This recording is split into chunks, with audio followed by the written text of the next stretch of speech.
சித்தர் பூமியாய் சிவலயம் காட்டும் அண்ணாமலையே போற்றி. சிவ ஓம் நம சிவாய. பக்தர் நெஞ்சினை சிவமயமாக்கும் சிவபெருமானே போற்றி. ஹர ஓம் நம சிவாய.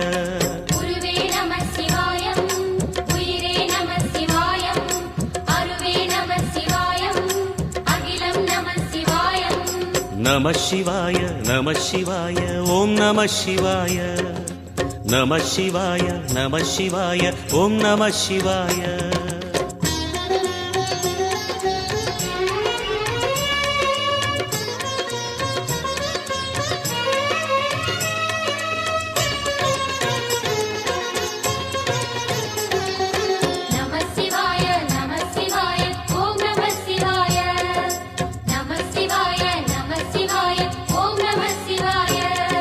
அன்னை உமைக்கு இடமாய் உடலில் ஆலை